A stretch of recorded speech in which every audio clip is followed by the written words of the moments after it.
right, Port Adelaide too good for Melbourne earlier today. It was the same old Dees, unfortunately, but Mitch Georgiades had an absolute day out. Yeah, he was brilliant, Mitch Georgiades, 7 goals, 4. The bookends, really. I mean, Mitch Georgiades and Asava Radaglia were just sensational. I mean, 8 marks inside 50 for Georgiades. I think he's been awesome all year because you got to remember, he thought he was going to be part of a 3-headed monster in the forward line with Jack Lukosius and Todd Marshall. That hasn't been the case, and he shouldered the load and he did it brilliantly. And this guy, 8 intercept marks. He had 7 at half-time. Melbourne just couldn't get past him.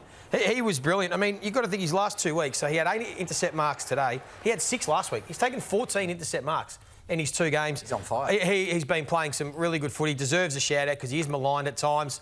Asava Radaglia, but the bookends got the job done today, along with the big 3 in the midfield. Yeah, 8 marks inside 50 to Georgiades. I mean, Dermot Brereton was spot on with this at half-time, and not to steal his thunder, he was first to see that there were mismatches down back. Stephen May went to Horn Francis, and he showed us all what that looked like in terms of how high Stephen was. Now, Lever's always in that position, so it's not unfamiliar to him, but it just looked weird. May not being on the opposition's best player coming out of the goal square. Now, I understand if the best player was a centre-half forward that you wouldn't want Stephen there, but they just got caught out time and time again. Turner didn't really know how to clamp, where the dangerous space was, how to make contact, when to make contact, and Stephen May tried to come off his opponent to help. It was just a dog's breakfast. You've got to be better than that. The coaching staff have got to be better than that in terms of setting up that back 6. And on the flip side of the coin, that's a win for Ken Hinkley. Yeah, you know, it's a gift for Ken. Yeah. He doesn't have anything to do with where May is, really. So I just think that's their mistakes you can't make at AFL level. Now, it's a match committee decision. It's not just Simon. But, you know, Melbourne supporters would be scratching their heads thinking, how is this happening? Yeah. We've got an all-Australian superstar fullback and he's not on the biggest threat in the game. Melbourne, watching that game today, I thought, wouldn't Melbourne love a Mitch Georgiades? That is exactly what their team is crying out for. What about the midfield battle, the Dees clearances? Well, this is rinse and repeat. This is the same discussion we have every time about Melbourne. Cozzy going in there is terrific. We love seeing Cozzy in there. But if you're going to put Gawn, Petrarca, Viney and Oliver in there, you know what's going to happen. You're going to win clearance, but you're going to get absolutely zero polish. 13-2, the clearances were in the third quarter. No Windsor, no Lindsay, who was sub, no Langford. I don't get it. We all know how this movie finishes. We've seen it 100 times. What's going on? They're 14th across the season from scoring from clearance, and we know why. They're as honest as the day's long in there, but it ain't working.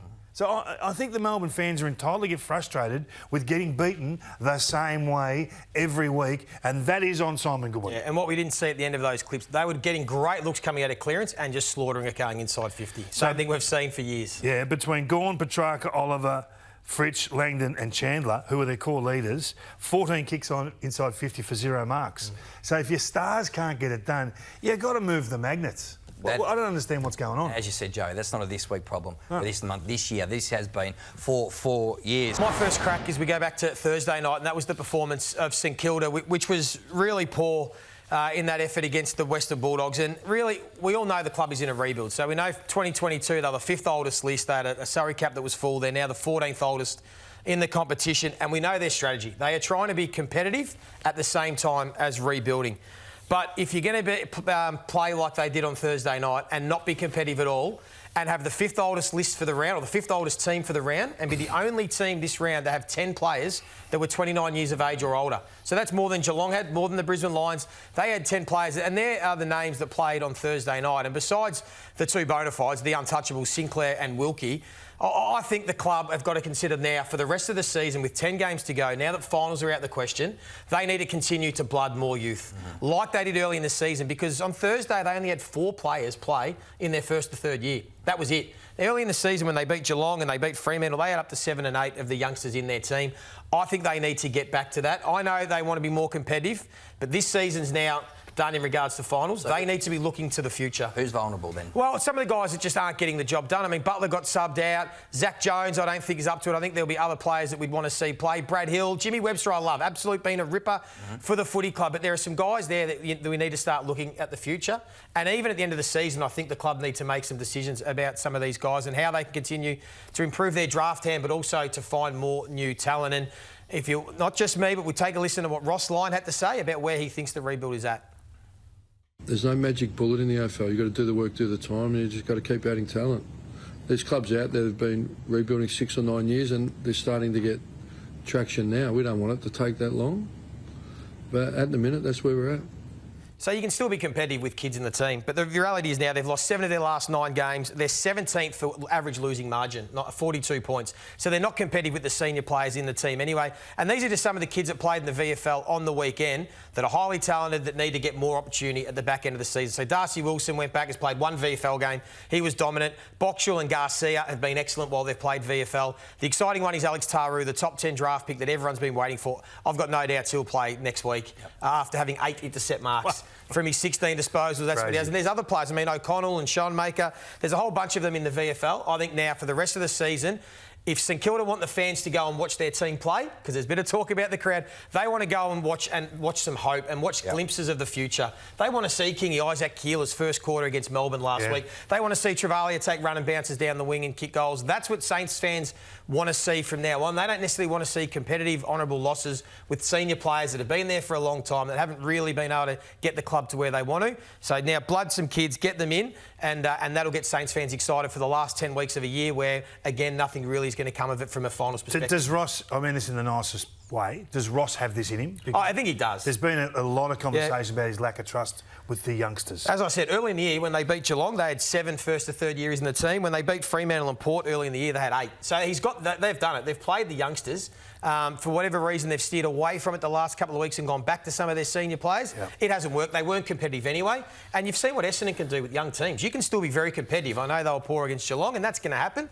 But you can still be very competitive. I think Saints fans would like to see that in the run home. Jared and Gary will ask Ross Lyon about this on Monday night on 360. Be must watch. I think Boxall, Taru and Wilson are all locks to play against Collingwood on Saturday night, to your point, Joey. But the news isn't great on the injury front for Max King either. The star spearhead already undergone 2 knee surgeries this year. He had a setback late in the week at training.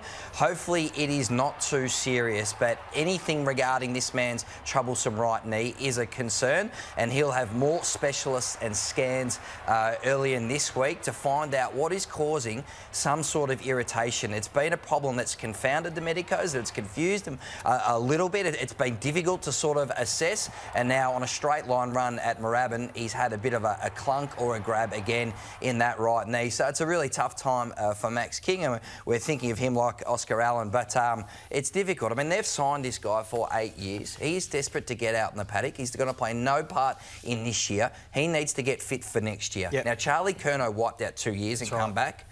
So he's probably the one Max would be holding out hope for.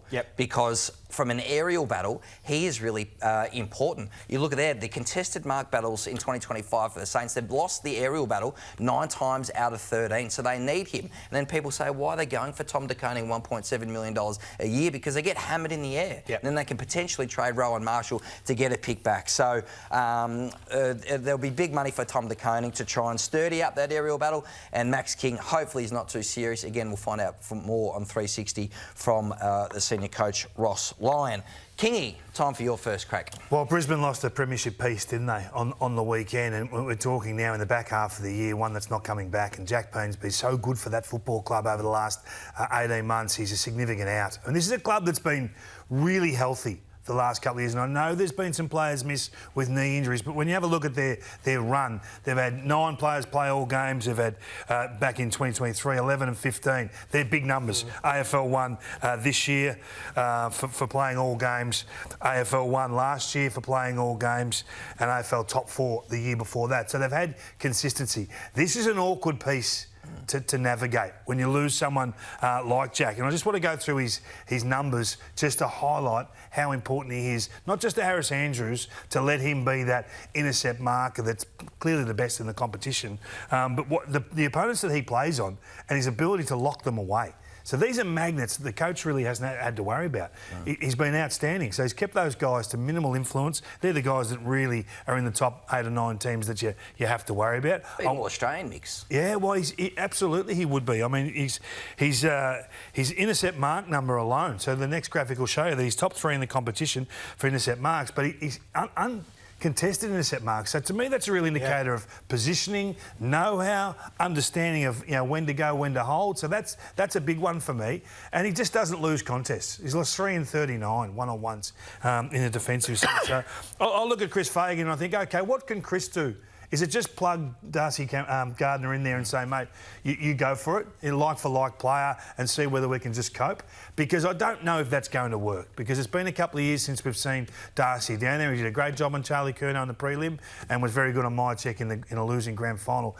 Do they have to defend with more possession? Do they go wider with their forward 50 entries to try and get that lock-in going and become a full forward half game? I think this is a great opportunity to see Chris Fagan evolve again. Change the system. I think he has to do something. I mean, they're off slightly anyway. They need something to shift. Do they persist with Eric Hipwood? I know he wasn't awesome, but he hasn't been great as a forward. Do they just give it a look for a month and just see, is he the answer? And because they've got enough talent forward of the ball that they can probably survive without him. They've already lost Danaher up there. I know, but they've got Logan Morris, who's impressive. We know the others can maybe get more opportunity, Loman and Rayner and Charlie Cameron. Is Hipwood someone they should persist with, or do they just go to Dara Joyce or Darcy Gardner? Well, you and I were chatting during the game. Yeah. You know, at half-time I said yes, and at full-time I said no, because he was vulnerable. But I think that puts the load back on the shoulders of Harris Andrews. Now, if he's prepared to cope with that and instruct and navigate and help, You got a good run into the finals. They got plenty of time, but this is when Chris Fagan has the opportunity to show us he can do a few things. We've seen it with the Wiggles Webb when they lost centre half back, full back. We've seen it with Alex Rance going. We've seen it through the recent history. Time for Brisbane to show us. Very good, Kingy.